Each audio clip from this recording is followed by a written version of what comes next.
Good morning, Brother Kevin. I have a Body Shop Bible verse for you from 1 Corinthians 3:12. Now, all we can see of God is like a cloudy picture in a mirror.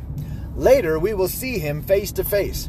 We don't know everything, but then we will, just as God knows us and completely understands us.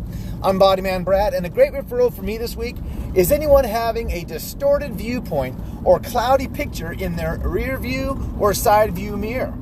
At Bender's Body Shop, we have the solution because we believe in and teach the restoration of all things, which includes distorted viewpoints and cloudy mirrors. Well, what do you think, brother? That's pretty good, right?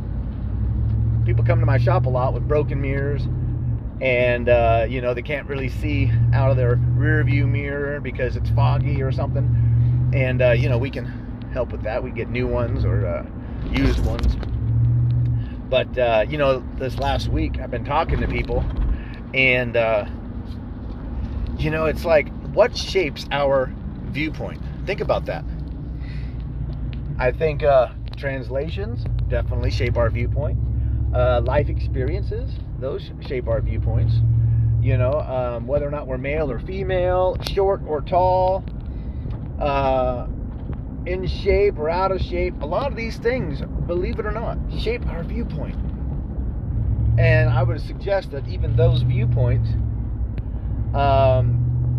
play a big role in how we choose to respond in different situations.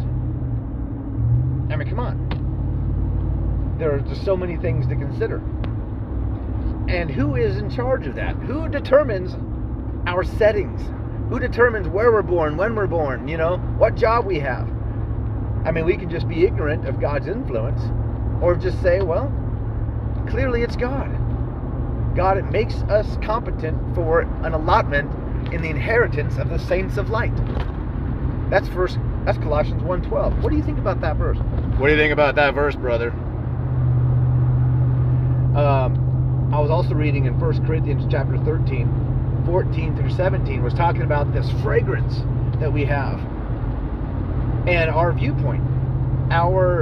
This viewpoint we have very likely determines the fragrance by which we are emitting or letting off or giving off to other people.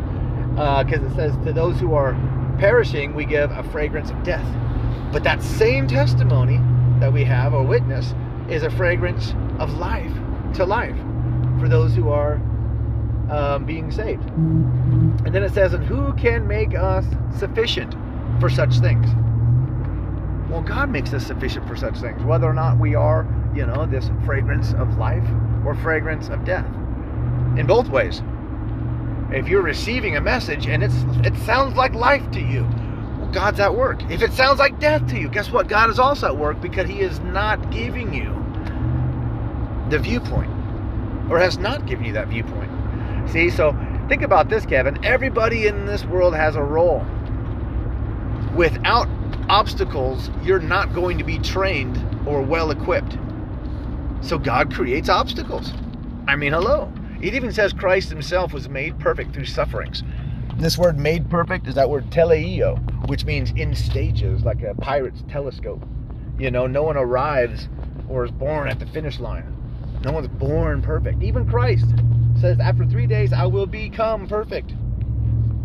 So it's like this idea that we're all in charge of our own domain. We determine our lot in life. That's not what David said. You uphold my lot. Ooh. Psalms chapter 16 is a great Psalms. Check it out, brother. Love you. Gotta go. Bye.